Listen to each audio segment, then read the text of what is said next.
An Affliction of the Heart by Anonymous Pegasus. Chapter 14. Letter. Kuno was happily chewing on her third flavor of cotton candy, the stick inserted on one of the holes in her hoof to hold it in place. She took short, neat bites of the fluffy blue candy, delighting in the strange fizzing sensation the popping bubbles produced on her tongue. Warren was sitting at the table, reading a grower's magazine. "How awesome would it be to own a vineyard?" Warren asked in an off way, staring down at a picture of a vineyard with ripe purple grapes hanging heavy on the vines. A vineyard? Kuno asked, chewing vigorously on her cotton candy with a happy smile. Warren nodded in response. "Aye, a vineyard. It's always been sort of a pipe dream for me," Pipe dream? the changeling asked, tilting her head. Why would it be a pipe dream? "Well, I'd need space first," Warren pointed out. "I own enough land right here, but it's all forested, and I'd only be able to grow regular old grapes here, even if I cleared all the trees. And there's just not that much demand to regular grapes around here." So grow exotic grapes. Kuno said with a shrug. "I'd have to move somewhere else. Somewhere with a higher climate, or even somewhere much, much colder," Warren said with a wry smile. "I always wanted to move up to the frozen north and grow crystal ice berries." Crystal ice berries? Kuno asked, blinking once. "An exotic species of grape that was pretty popular back before the Crystal Empire disappeared. When the Empire upped and left, though, there was no more ponies to work the fields, and the grapes all died off. No ponies grown ice crystal berries for hundreds of years," Warren said knowledgeably. So, where would you find some to grow? The changeling asked, peering up at him with a tilted head. Swarm purchased a crate of seeds for me back before she... Yeah. She knew I was interested in exotic vines, and you don't get much more excited than a vine that only grows in extreme cold and went extinct 1,000 years ago, Warren had pointed out with a wry smile. "I'd be the only pony around with a vineyard of them. I'd be the only producer of the wine. In 5 years, I'd be filthy rich." Being filthy rich sounds like fun. Kuno said with an earnest nod. Why haven't you done this yet? Just flown off and gotten yourself started up in the north. Warren shrugged. "Always been stuff keeping me here, I guess," Like what? Kuno challenged. "Suicidal depression?" Warren offered, raising a brow. Kuno's ears splayed back, and she nodded gently. I guess that's as good a reason as any. But now? What's stopping you? Daggertail for a start. I'd need to murder him. And then I need to purchase the land to grow the vines, and then take the crates of seeds out of cold storage and haul them up north wherever were the roads, because it'd take a dragon to carry it in the air, or a team of 4 flyers tethered to it, I guess," Warren hummed faintly, rubbing at his chin. "Mainly the Daggertail thing and lack of land thing, though," That sucks. Kuno said with a wrinkled nose. Why did Swarm get the seeds when she knew you couldn't grow them? Warren smiled faintly at that. She was an optimist. She figured we'd save up and get some land up there. So why aren't you saving up to get land? Kuno asked, blinking in confusion. "Because of Daggertail? His Aurora crop is one of the biggest sources of income. I doubt he'd just let me go," Warren said with pursed lips. And if you murdered him, someone would take his place? Kuno asked with a deep frown. Warren nodded. "That's the long and short of it." So you just need to convince Daggertail to leave you alone, and then you'll be free? Kuno queried. Warren gave a nod. "Just. That's the operative word." Have you tried asking him? Kuno queried, perking an ear. Warren laughed. "Asked him? He's not the one to respond well to questions like that." Let me ask him. Give me the name of one of his underlings. Kuno stated, placing her half-eaten cotton candy back in a plastic wrapping. "I don't think that's such a good idea," Warren said with a shake of his head, biting his bottom lip. I'm just going to give him a letter to take to Daggertail. That's all I'm going to do. Send him a message. Kuno appeased with an innocent smile. You're not gonna murder him or hurt him, lace the envelope with explosives, poison, or anything crazy like that? Warren asked suspiciously. I promise I'm just gonna send him a message, asking him to leave you alone. Kuno said with an earnest nod. Warren pursed his lips, frowning deeply. I guess it wouldn't hurt. His second in charge is a really mean unicorn named Sunshine. Don't let his name fool you. He's stupid, mean, and doesn't have a nice bone in his body. Kuno nodded, smiling and then bouncing over to the table, pulling a piece of paper and a quill. Dear Daggertail. Daggertail lived in a large manor at the edge of Canterlot, with a perfectly cut lawn, a long white walkway to the front door, wide enough for a carriage, flanked by hedges and ornate hedge sculptures.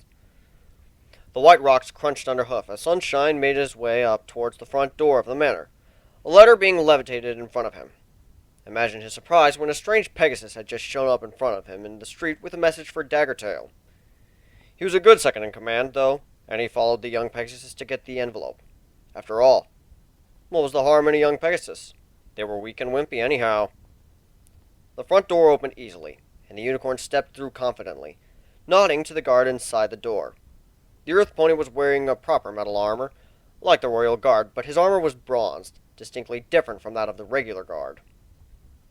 Sunshine just walked past them, before he blinked and rubbed his head with a hoof.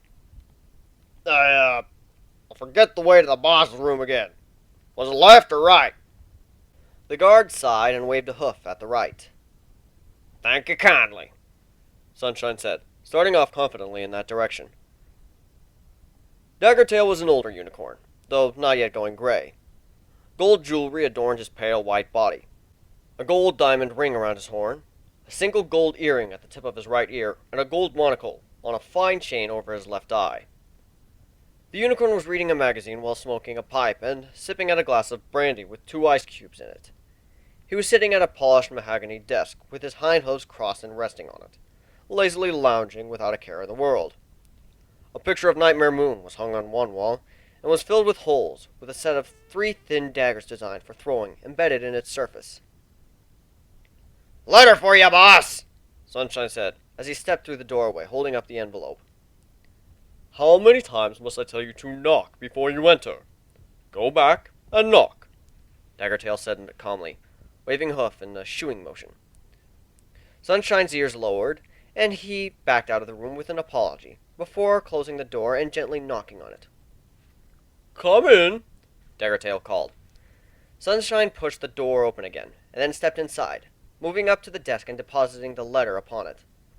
Letter for ya, boss! You're going to make me read it? Daggertail asked flatly. Sunshine blinked once, and then fumbled for the envelope, ripping it open and tugging out the neatly folded piece of paper, staring down at it. I know you can read, Sunshine. Now read it, Daggertail demanded, waving his hoof. Dear Daggertail, you don't know me. My name is Kuno. I have recently come to the country after much hardship in my home country. It has come to my attention that you are extorting my new friend Warden, forcing him to grow crops for you. I kindly require that you engage with Warden in a true business relationship, or cease requiring his services altogether, as it really isn't fair for... Daggertail cut Sunshine off, snorting once and rolling his eyes. Who gave you this? Just some Pegasus in the street, Sunshine pointed out. She was real nice, but I'd never seen her before. Have you checked up on Warden recently? Daggertail asked. I checked on him just before I left to come here, actually, Sunshine admitted, nodding once. And? Daggertail queried, raising a brow. He and Kuno had a message for you, Sunshine said lamely, waving the piece of paper. But the Pegasus Kuno, she wanted to deliver a message personally. A personal message? She'll come here to the manor? Daggertail asked, seeming amused. I must say it would save time. Do you have any idea what the message is? Sunshine nodded, closing his eyes and furrowing his brows, thinking hard. Oh, right, Sunshine said after a moment, his eyes opening. Daggertail recoiled as he caught sight of Sunshine's eyes, now a deep, ghostly, uniform blue color. Sunshine leapt over the mahogany desk, fluidly, sliding his rump out and slamming both hind legs into Daggertail's chest, shoving him to the ground while Sunshine himself leapt atop the prone form, smashing a hoof into his chest and knocking the wind out of him. A quick touch of his horns together drained Daggertail's magical ability, removing any chance of retaliation. Kuno grinned down at the winded unicorn, letting her changes drop as she leaned in close, her fangs pressing along the unicorn's cheek until she reached his ear. She bit down hard, drawing blood and making the unicorn arc and cry out in pain. Have I got your attention now, Daggertail? Kuno asked sweetly. Daggertail nodded vigorously, wheezing and trying to catch his breath. I'm not going to kill you. Kuno whispered, smiling eerily at the unicorn, breathing the words into his ear. Back in my homeland, my name means agony. I'm not quite sure why my mother chose to name me this, but I realized quite early on that my name is very telling. Leaning over further, Kuno hooked her teeth through the unicorn's earring, then jerked her head back hard. A soft giggle left the changeling as she held her hoof over Daggertail's mouth to muffle his sudden scream, his earring now slicked with blood, gripped between her front teeth. She leaned in close, gripping the unicorn's chin in her hoof and squeezing unnecessarily hard. Every pony you know, every pony you ever see in the street. She leaned in closer, laving her tongue seductively over the hole in his ear. Any pony you ever bloody see. If you cross Warden again, then you'll be watching every single one of these ponies. I won't kill them, oh no. Kuno said with an innocent giggle, biting gently at the base of his ear. Daggertail whimpered, a hoof raising to try and hold at his bleeding ear, staring fearfully up at the changeling.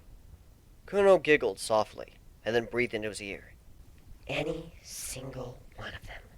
Just remember, I could be any pony. Your mother, your child, your best friend, your second in command. I can be any of them. And if you cross Warden, I'll be coming for you. With a low, evil laugh, the changeling rose off the unicorn, and then punched him hard in the stomach again, winding him further, making him wheeze breathlessly, his eyes rolling into the back of his head. Kuno stepped over to the picture of Nightmare Moon, tugging one of the daggers from it. Quietly, she picked up the letter, the ring, and the dagger, then slammed the dagger down into the mahogany desk before reverting back to Sunshine's form and walking calmly back out of the room. By the time Daggertail had recovered enough to pull himself to his hooves, the changeling was long gone. The dagger was embedded in his desk, pinning the letter to it. With his earring hanging from the blade of the dagger, on the piece of paper was a single word written in large, bold letters. Remember.